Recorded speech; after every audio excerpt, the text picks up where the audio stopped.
Eu quero cumprimentar a todos vocês com a paz do Senhor Jesus, uma gloriosa paz do Senhor, e dizer para você que eu me encontro feliz nesse momento. Quero dizer para você que estou alegre pela oportunidade que o Senhor nesta noite me dá de mais uma vez poder estar aqui com você, para a gente cultuar a Deus e dar sequência naquilo que nós estamos fazendo, que é compartilhar um trecho da palavra de Deus. E eu quero nessa oportunidade dar sequência àquilo que eu comecei a pregar na última quinta-feira, que é o capítulo 8 de Atos dos Apóstolos. E aqui acontecem muitas coisas nesse capítulo, e para eu comentar os fatos que acontecem aqui no capítulo 8, os fatos que fecham esse capítulo, porque eu já fiz uma introdução de 37 minutos falando sobre isso aqui, eu vou fazer um pequeno sumário do que aconteceu aqui. Os primeiros 4 versículos do capítulo 8 registram então a primeira perseguição levantada contra os servos do Senhor ali, por conta do zelo que Saulo tinha com as coisas de Deus. Ele levava muito a sério, e ele zelava muito, e ele colocava uma energia esta que caracteriza o apóstolo Paulo, né? Alguns comentaristas dizem que ele chegou a ser o campeão contra o que ele considerava uma heresia.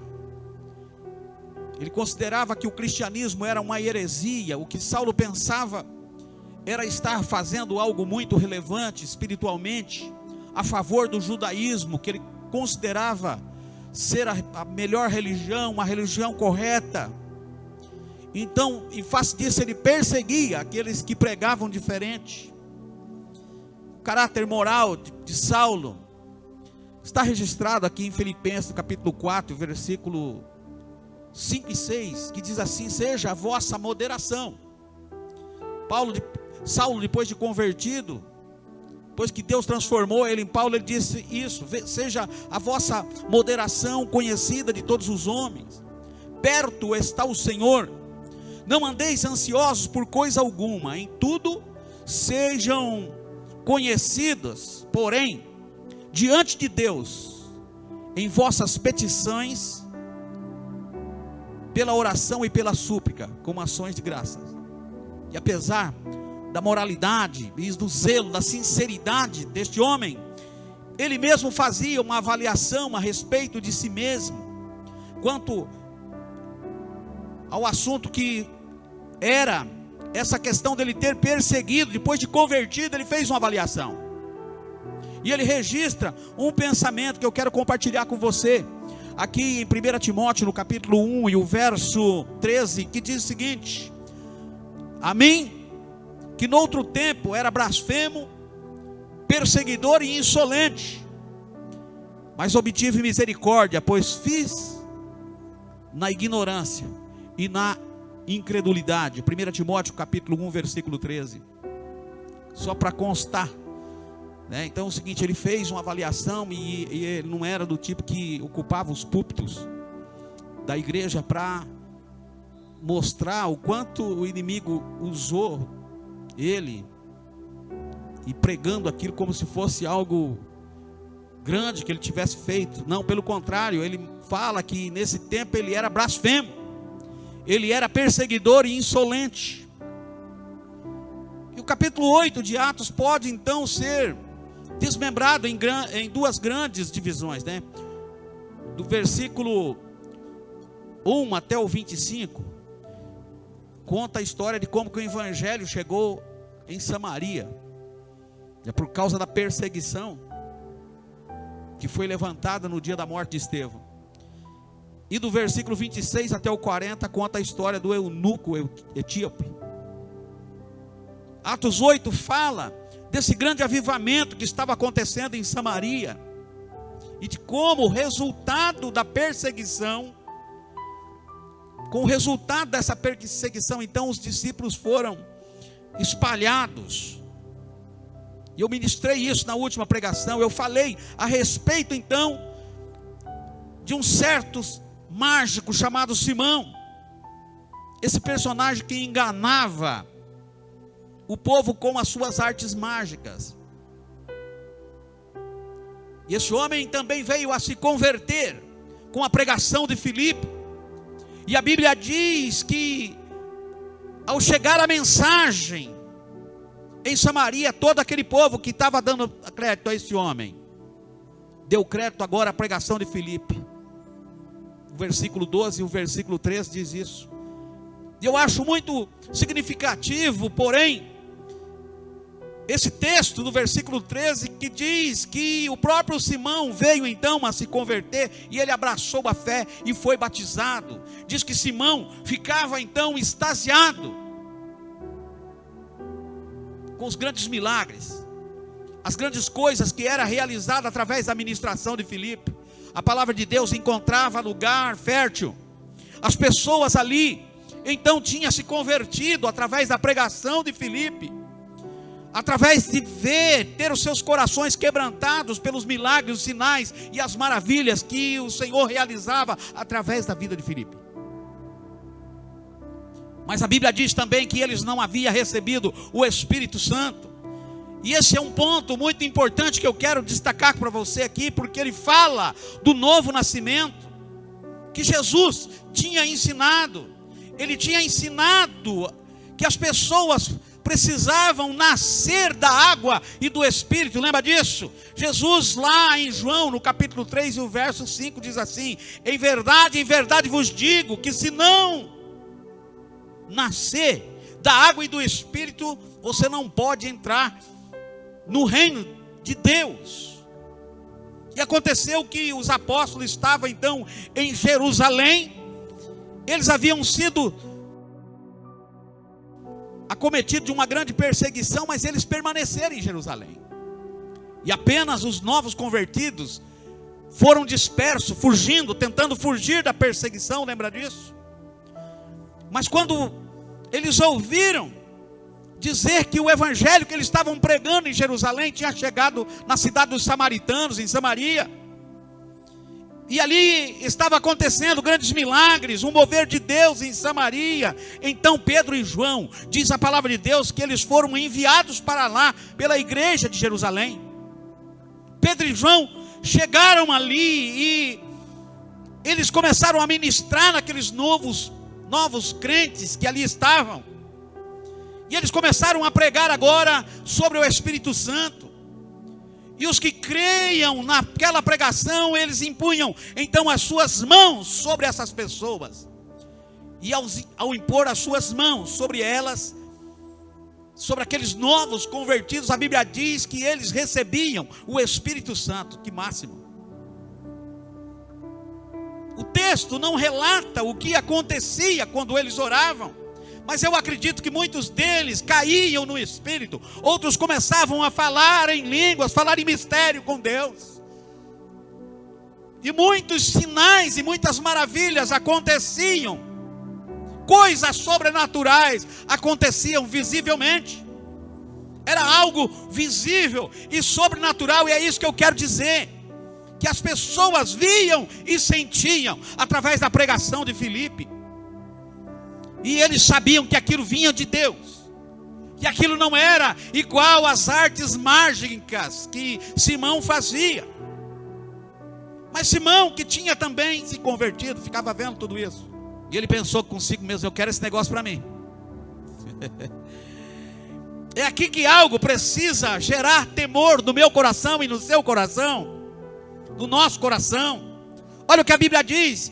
Do versículo 17 em diante diz assim: impunham as mãos e recebiam estes o Espírito Santo. Verso 18: vendo porém Simão que pelo fato de impor as mãos, os apóstolos impor as mãos, as pessoas recebiam o Espírito Santo, ofereceu-lhes dinheiro, propondo: concedei-me também a mim este poder, para que sobre quem eu impuser as minhas mãos, receba este também, o Espírito de Deus, o Espírito Santo.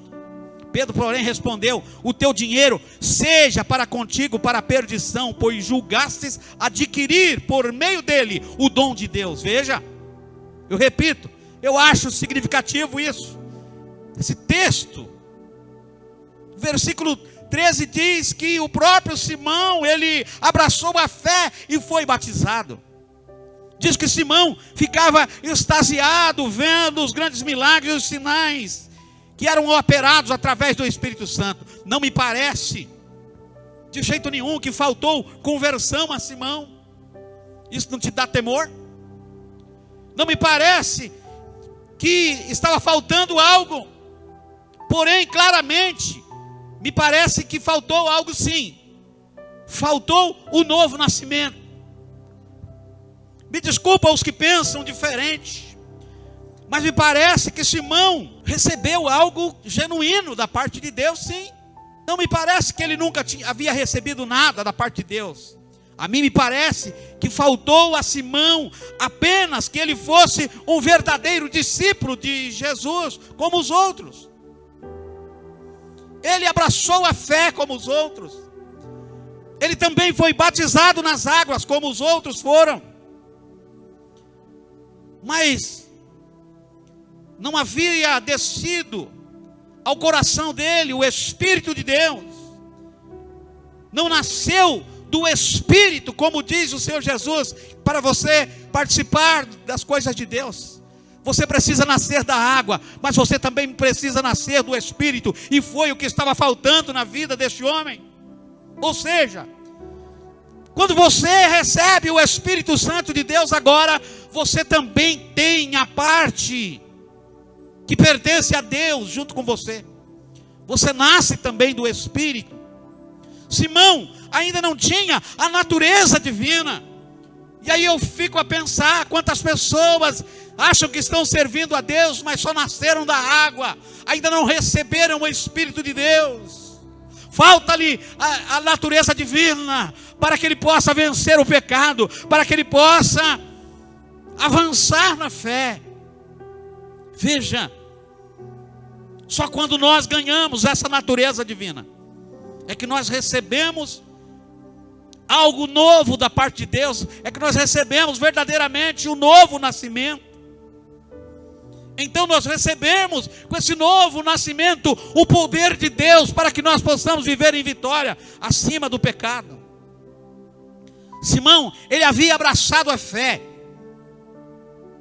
de tal forma que ele respondeu positivamente a esta fé e ele desceu as águas do batismo. Mas ainda, como muitos hoje a gente pode perceber, eles fazem a mesma coisa. Eles vivem guiados pelo seu impulso carnal, dando vazão para a sua carne, porque ainda não nasceram do Espírito para viver em vitória sobre o pecado. Estão vivendo no mesmo padrão de antes, de quando eles ainda não receberam o Evangelho.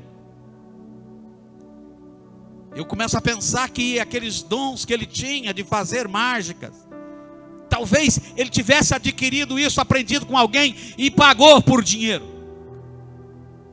Mas agora ele recebeu algo genuíno da parte de Deus, mas ainda o seu coração, a sua mente estava ainda vivendo naquele padrão do homem que não recebeu de Deus a vida que vem de Deus. Essa pregação aqui é para você.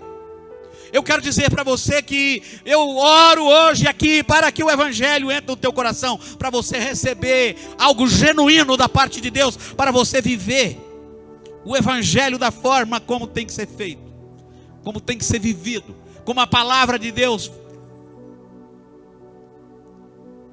diz. Eu tenho a impressão de que apesar da obra de Deus, daquilo que Deus estava realizando na vida de Simão, ele estava ali na presença de Deus, mas ele ainda carregava um coração errado na presença de Deus. Sim, o coração dele estava totalmente errado. Foi isso que o impediu de que Deus continuasse a fazer aquela obra maravilhosa que Ele tinha começado na vida dele. Sim. Se você me perguntar se alguém perde a salvação, eu vou responder para você que eu entendo que pelo menos ele pode interromper o processo de Deus na vida dele, e isso está nas nossas mãos. Existe um processo de Deus nas nossas vidas, e às vezes por causa do nosso coração errado, você interrompe o processo de Deus na vida sua. Isso é real, porque me parece que esse homem havia se convertido, mas por não ter a natureza de Deus, eu convido você a abrir o teu coração para que você receba o Espírito Santo de Deus, para que você tenha essa natureza. Simão, ao meu ver, impediu o processo de Deus na vida dele, interrompendo uma etapa do trabalhar de Deus na vida dele, por imaginar que pudesse comprar o dom de Deus por dinheiro. E ao fazer isto, ele deixou evidências aos apóstolos que ali estavam, o apóstolo Pedro e o apóstolo João, da intenção tortuosa do seu coração, da intenção maldosa do seu coração. E diante disso, o versículo 20 diz que Pedro respondeu: porém, o teu dinheiro seja contigo para a perdição, pois julgaste adquirir por meio dele o dom de Deus. E o verso 21, Pedro continua: não tens parte nem sorte neste ministério, porque o teu coração não é reto diante de Deus. E aí Pedro lança uma palavra de desafio para ele: arrepende-te, pois, da tua maldade, e roga você mesmo, ore você mesmo ao Senhor. Talvez te seja perdoado o intento do teu coração. E aqui é uma coisa para você pensar, você que pensa diferente. Não, que o homem não pode perder algo de Deus que está na vida dele. Você deveria pensar nesse versículo aqui, porque é um apóstolo que caminhou com Jesus, está dizendo: talvez, ou seja, existe a possibilidade que Deus nem perdoe, porque talvez também você não se arrependa. Apesar de Deus começar uma boa obra na vida da pessoa, esse processo certamente pode ser interrompido. E desculpa os que pensam diferente. E Pedro ainda completa dizendo: pois vejo que estás em fel de amargura e em laço de iniquidade. Sabe, esse homem, falta algo nele mesmo, porque ele havia recebido uma ordem direta, uma direção reta por parte do apóstolo. Mas veja o que ele responde. Ele respondeu, porém, Simão, e lhes pediu: rogai vocês por mim ao Senhor, para que nada do que dissesse sobre mim aconteça. Deixa eu falar para você. O Senhor quer ouvir a tua voz, o Senhor quer ouvir você falando. Ele quer ouvir você falando. Quantas pessoas precisam da bênção de Deus e entendem que estão errados, entendem que precisa de mudança na vida, mas na hora dele falar ele mesmo para o Senhor, ele pede para alguém orar por ele. Nada contra você pedir para alguém orar por você, mas tem coisas que é com você. Isso é muito forte, porque me passa a ideia de que alguém pode receber a Cristo, alguém pode receber o Evangelho, alguém pode estar servindo a Deus, e mesmo assim ainda estar ali com o coração errado na presença de Deus. E o que é isso, pastor, de ter o coração errado?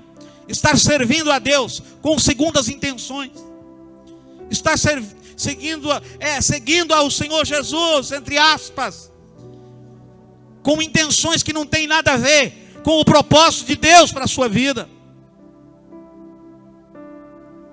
Servindo a Deus com um propósito totalmente, um coração errado, para aquele momento específico que Deus tem plantado você em um ministério, em um lugar. O foco aqui de Filipe era pregar o Evangelho, realizar os milagres, fazer com que o sobrenatural se manifestasse, mas tinha um foco, que era a salvação das pessoas em Cristo Jesus. Para servir a Deus fora do propósito é tentar servir a Deus fora daquele mover que Deus está fazendo naquele lugar específico, naquela hora específica. Filipe pregava o evangelho, e ele pregava o evangelho, e o intento do coração dele era que as pessoas se convertessem ao Senhor. Não tinha outra intenção. Mas Simão tinha outra intenção no seu coração. Que Deus tenha misericórdia de nós, que Ele plante em nós uma intenção verdadeira. E qual é a intenção verdadeira? É ver as almas se convertendo ao Senhor. O sobrenatural para Filipe era o foco, era o fim que ele queria. Ele queria ter esse poder. Um coração errado. Talvez seja por isso que a palavra de Deus em Provérbios capítulo 4 e o verso 23 diz assim: sobretudo o que se deve guardar, guarda o coração, porque dele procede as fontes da vida. E aí no verso 25 muda totalmente aqui o cenário. Nós não sabemos o que aconteceu aqui com Simão. O texto aqui não fala. No verso 25 diz assim: eles porém, havendo testificado e falado da palavra do Senhor, eles quem? Pedro e João, voltaram para Jerusalém e evangelizavam muitas aldeias dos samaritanos. E no verso 26 diz assim: um anjo do Senhor então falou a Filipe, dispõe-te e vai para o lado sul, no caminho que desce para Jerusalém a Gaza. Este se acha deserto. Ele se levantou e foi.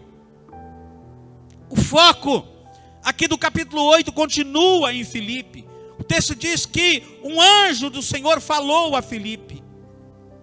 Todos os que querem então ser usados por Deus, veja isso, em todos os tempos, você vê pessoas sendo usadas por Deus, pessoas de todas as classes sociais,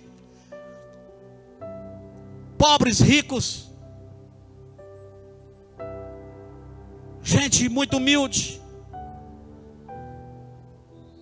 gente morando em lugares distantes e retirados, pessoas morando em grandes centros,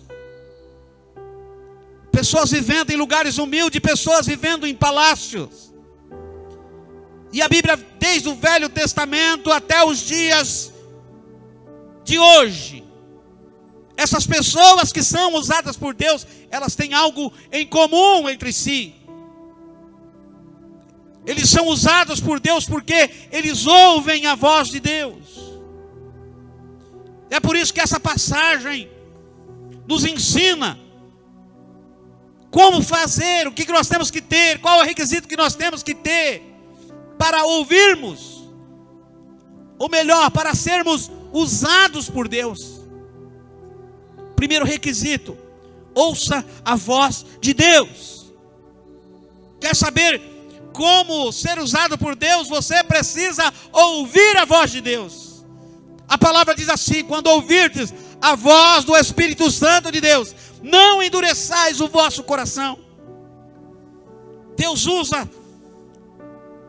todos.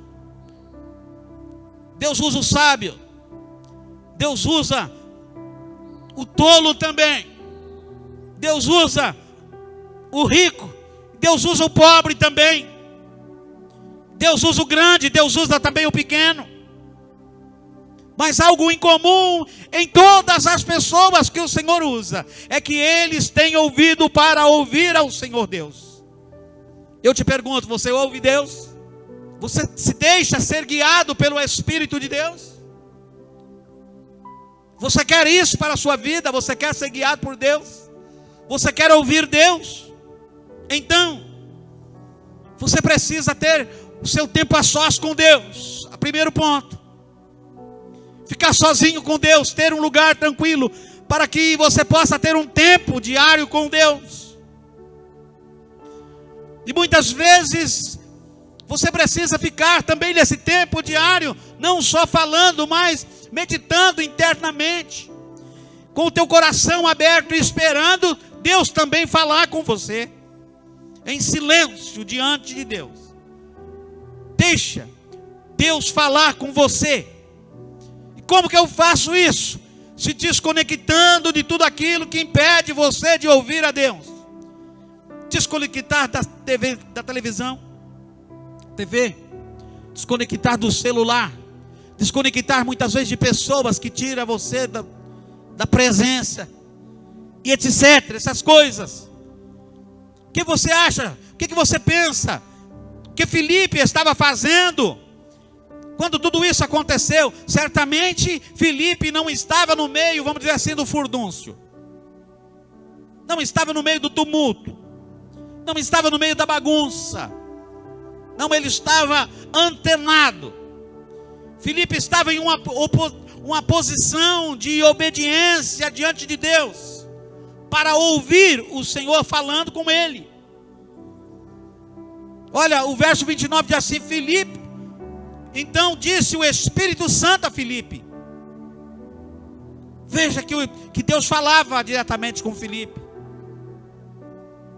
Então disse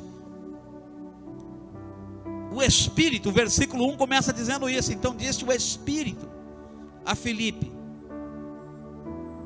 Um anjo falou com Filipe no versículo 1. No versículo 29 o Espírito falou com ele. No versículo 1, o que o anjo falou para Filipe? Vai para o lado do sul. Segundo, ele disse: no caminho que desce de Jerusalém para Gaza. E disse para ele: ó, esse caminho está deserto, viu? E o que a Bíblia diz? Ele se levantou e foi para o lado do sul, no caminho que desce de Jerusalém para Gaza. E certamente chegou ali, estava sem ninguém naquele caminho, e de repente surgiu alguém. Verso 27 diz que assim: eis que veio um etíope, eunuco, alto oficial de Candace, rainha dos etíopes, o qual era superintendente de todo o seu tesouro, que viera adorar, esse eunuco viera a adorar a Deus em Jerusalém. Estava de volta, versículo 28, e assentado no seu carro, vinha lendo o profeta Isaías. Então disse o Espírito a Filipe: aproxima-se desse carro e acompanha-o. Correndo mais uma vez, verso 30, Filipe aproximou daquele carro, e a Bíblia diz que ele ouviu aquele eunuco ler o profeta Isaías e perguntou: compreendes o que vens lendo? Mas eu quero parar aqui um pouquinho e pegar nessa palavra aqui, correndo. Filipe,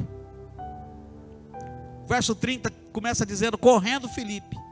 Isso é algo que me impacta muito, porque Filipe foi correndo, Filipe foi rápido a atender o que ele ouviu de Deus. Filipe poderia ter falado assim: não, tudo bem, eu vou, mas é o seguinte, vou deixar para outro dia, eu vou deixar para mais tarde. Não, ele foi correndo, ele foi exatamente na direção que Deus lhe tinha dado. Ele fez exatamente o que o Espírito Santo pediu para que ele fizesse. Ele atendeu pontualmente e prontamente tudo aquilo que Deus estava falando com ele. Ele obedeceu sem questionar. O que é obedecer? Então, quando você quer obedecer a Deus, você não pode obedecer a Deus pela metade. Obedecer a Deus precisa ser uma obediência por inteiro. O que é uma obediência por inteiro? É uma obediência que vem de dentro. É algo interno que acontece dentro do ser humano. Obedecer por inteiro e obedecer internamente. Além disso, você precisa obedecer de imediato. A obediência, então, ela tem algo de ser inteiramente. Porque quem obedece faz tudo o que Deus pediu. Quem obedece faz tudo do jeito que Deus pediu. É para ir para o sul, ele não vai para o norte, ele vai para o sul. É para ir numa carroça, encostar perto de uma carroça, ele não quer encostar perto de uma Ferrari. Ele obedece internamente também, porque é algo pessoal. A obediência é algo pessoal, não depende do outro, não é algo interpessoal, não depende da confirmação dos outros. O chamado é seu. Hoje Deus te chama. Obedeça a voz do Senhor. A obediência, ela tem que ser imediata também, porque nós não sabemos o que pode acontecer daqui a alguns minutos. É algo imediatamente, porque tem que ser depressa, tem que ser rápido, tem que ser diligentemente. A Bíblia diz que correndo, Filipe atrás dos perdidos. Filipe foi correndo atrás dos perdidos, atrás daquele que era perdido. Não é ao contrário, o perdido vinha correndo atrás de Filipe. É assim que nós devemos agir, porque a palavra de Deus, a grande comissão é ir por todo mundo e pregar o evangelho a toda a criatura. Ide atrás dos perdidos, essa é a ordem de Jesus. E não que venha os perdidos atrás daqueles que estão pregando a palavra. Escute, ouça a voz de Deus falando com você. Quem ouve a voz de Deus, escuta o Espírito Santo dizendo nesta hora: corra atrás dos perdidos. Obedeça à palavra de Deus sem questionar. E o verso 31 diz assim: ele respondeu. No verso 30 diz que, correndo Filipe, ouviu o eunuco ler a palavra do profeta Isaías e perguntou: compreendes o que você vem lendo? E o eunuco respondeu no verso 31 aqui: como poderei entender se não me explicar? E convidou Filipe a subir e a sentar-se com ele, junto a ele. Ora, a passagem que o eunuco estava lendo era a seguinte: ele foi levado como ovelha ao matadouro, e como um cordeiro mudo perante o seu tosquiador, assim ele não abriu a sua boca. Na sua humilhação lhe negaram a justiça. Quem lhe poderá descrever a esta geração? Porque da terra a sua vida é tirada. Então o eunuco disse a Filipe: peço-te que me expliques a quem se refere o profeta. Ele fala de si mesmo ou de algum outro?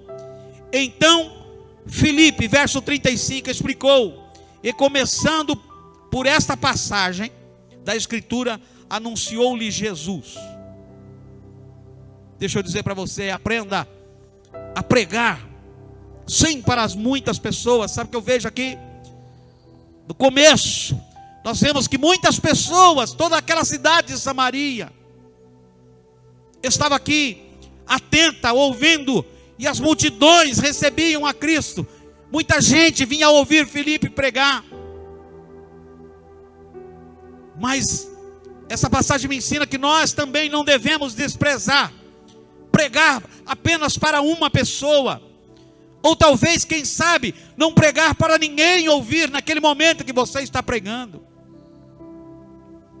Quando a gente pensa que ninguém está ouvindo a nossa pregação, eu pergunto para você: você aprendeu Você já treinou, você está sendo treinado para pregar o evangelho para uma multidão. Mas eu pergunto para você, você também é treinado para pregar o evangelho para apenas uma pessoa? Eu pergunto para você, diz que Filipe olhou e começou a anunciar Jesus a partir da mensagem que aquele eunuco estava lendo. Eu pergunto a você, você é capaz de conhecer a Bíblia a partir do versículo que a pessoa pergunta para você, e a partir daquele versículo você consegue anunciar Cristo para essa pessoa? Você estuda a Bíblia? Você conhece as Escrituras? Você sabe explicar sem pestanejar o plano da salvação? Foi isso que Filipe fez. Leia isso. Versículo 36 diz assim: seguindo eles, caminho afora, chegando a um certo lugar, havia água. E disse o eunuco: eis aqui água, o que me impede de ser batizado? E Filipe respondeu: é lícito, se creres de todo o coração. E respondendo ele disse: eu creio que Jesus é o Filho de Deus. Versículo 38, então Filipe mandou parar aquele carro. Ambos desceram até a água, e Filipe batizou o eunuco. E quando saíram da água, o Espírito do Senhor arrebatou Filipe, não vendo mais o eunuco. E este foi seguindo o seu caminho com júbilo. Verso 40, mas Filipe veio a achar-se em Azoto, e passando além, evangelizava todas as cidades, até chegar em Cesareia. Filipe foi alguém que Deus usou porque ele ouviu a voz de Deus. Filipe foi alguém que Deus usou porque ele conhecia as Escrituras. Filipe foi alguém que Deus usou porque ele estava tremendamente preparado, ele conhecia as Escrituras, e a partir de qualquer parte da Escritura, ele anunciava Jesus, aquele que é o autor e consumador da nossa fé. E é isso que nós temos que ter em mente. Quando houver uma oportunidade de pregar para uma multidão, nós pregaremos. Mas quando houver a oportunidade de pregar apenas para uma vida, nós também pregaremos. E para isso, nós temos que todos os dias ter um tempo a sós com Deus, conversar com o dono da palavra, para que Ele abra as comportas do céu sobre a nossa vida, abra o nosso entendimento, para que o Espírito Santo possa usar a nossa boca. E para que ao abrir da nossa boca, as pessoas possam entender o Evangelho. Ao abrir da nossa boca, as pessoas possam entender o plano de Deus para a vida dela. Para que ao abrir da nossa boca, as pessoas possam entender o caminho da salvação. Se acontecer os milagres, muito bem. Mas se não acontecer os milagres, muito bem também. É certo que o Evangelho precisa ser pregado. Desde que haja salvação de almas, o propósito está cumprido. Os milagres que o Senhor opera, o sobrenatural de Deus, que Deus traz sobre a nossa vida, é apenas um detalhe. O importante é que as pessoas se convertam ao Senhor Jesus. E a Bíblia diz para mim, isso aqui é demais. É algo tremendo. Diz que Filipe foi arrebatado na presença daquele eunuco. Imagina isso, dá para você imaginar? Pararam aquela carroça, aquela carruagem. Terminaram de batizar. E eu fico imaginando, quando Filipe terminou de dizer: eu te batizo em nome do Pai, do Filho e do Espírito Santo. Puf! Ele desapareceu na presença daquele eunuco. E eu fico pensando comigo, que coisa gloriosa não deve ter sido isso. Essa experiência deve ter marcado a vida daquele homem. O sobrenatural é para isso. O sobrenatural é para que você seja marcado, que o Espírito Santo permita na sua vida algo grande, algo sobrenatural, para que você, a cada dia mais, fique marcado por Deus. Mas o que eu acho interessante é que diz que Filipe foi arrebatado na presença daquele eunuco e se achou em uma cidade muitos quilômetros distante daquele lugar do batismo. Isso é o máximo. Eu acho isso o máximo. Essa possibilidade que a Bíblia me diz de você viajar no tempo e no espaço, na velocidade da luz. A ciência ainda não tem como fazer isso. Porém, eu vim aqui hoje para afirmar para você que Deus sabe como fazer isso, porque Ele fez isso na vida de Filipe. Filipe foi um viajante, o primeiro viajante, depois da ressurreição de Cristo, o primeiro viajante em teletransporte. Esse é o Deus que nós servimos. Sabe, o sobrenatural de Deus. Você quer ser usado por Deus, e é isso que eu quero dizer para você. Aprenda. Então, se você quer ser usado por Deus, aprenda a viajar, a se mover no sobrenatural de Deus. Deus pode fazer o sobrenatural, e aprenda a se mover no sobrenatural.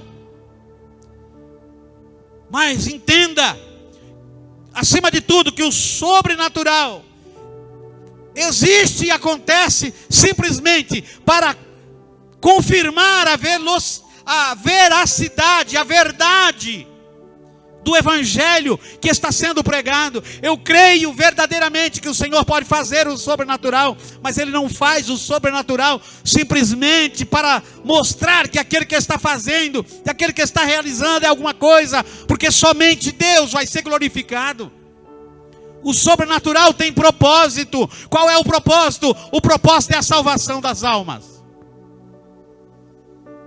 O sobrenatural tem o foco é a salvação dos perdidos.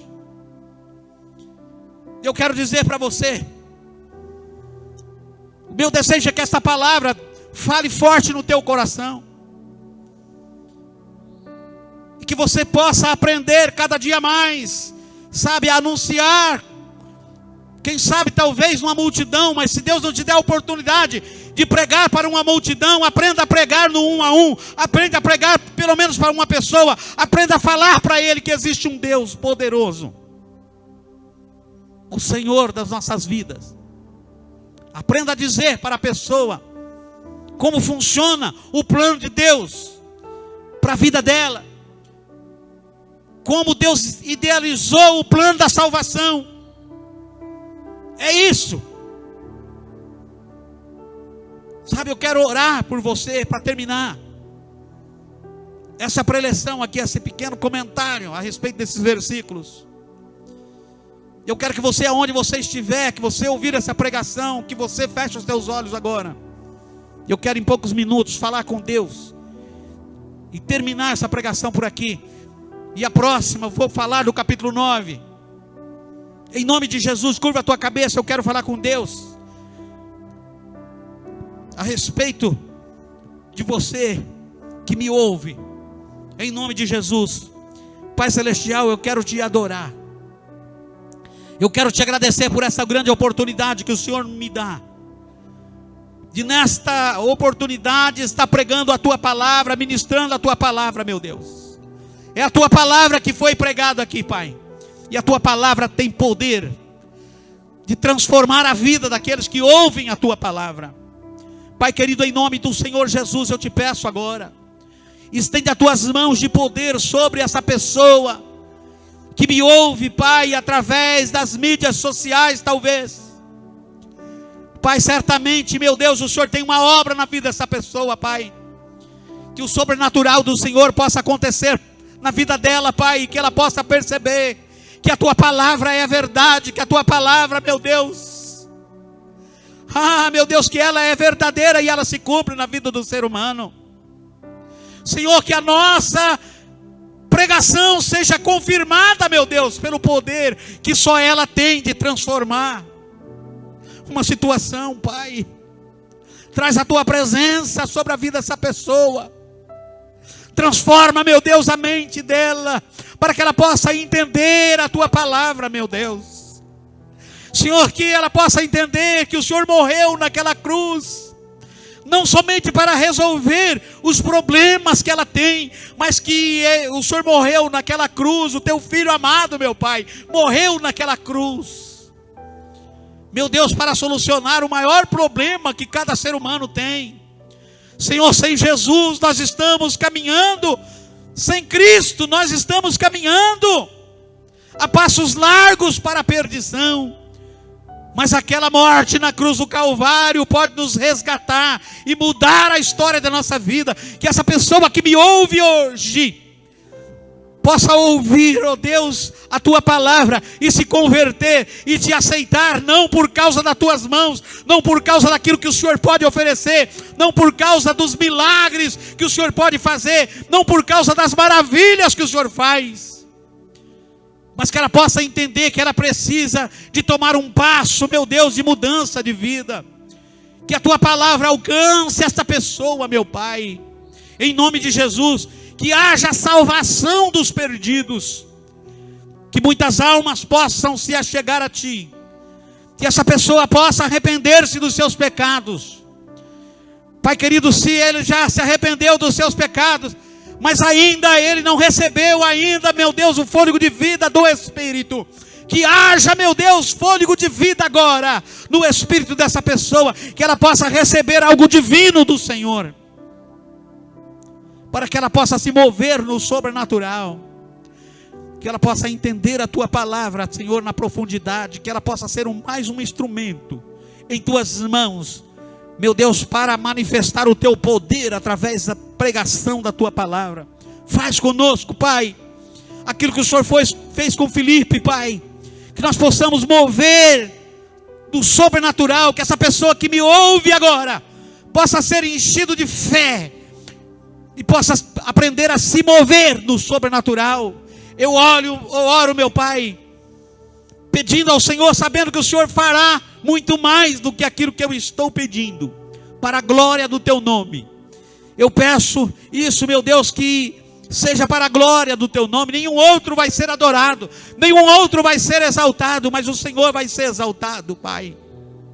Receba, meu Deus, como um cheiro suave o nosso culto hoje. Receba, meu Deus, essa palavra como algo, meu Deus, que veio do teu coração ao meu coração, e nós devolvemos para o Senhor essa palavra, e que os perdidos possam ser alcançados através dessa palavra, meu Deus. Que eles se convertam a Ti, que o estilo de vida deles seja para glorificar o Teu nome, e que através da vida dessa pessoa muitos possam se achegar a Ti. Pai, eu oro no nome de Jesus. Eu oro para que haja salvação dos perdidos. Eu prego para que haja, meu Deus, manifestação da Tua presença. Eu prego e oro para que haja, meu Deus, a manifestação do Teu grande poder. Eu oro agradecido, e eu oro no nome poderoso de Jesus Cristo, o Teu amado Filho. Amém, Senhor, e amém. Que Deus te abençoe, que Deus te guarde, em nome de Jesus. Amém e amém.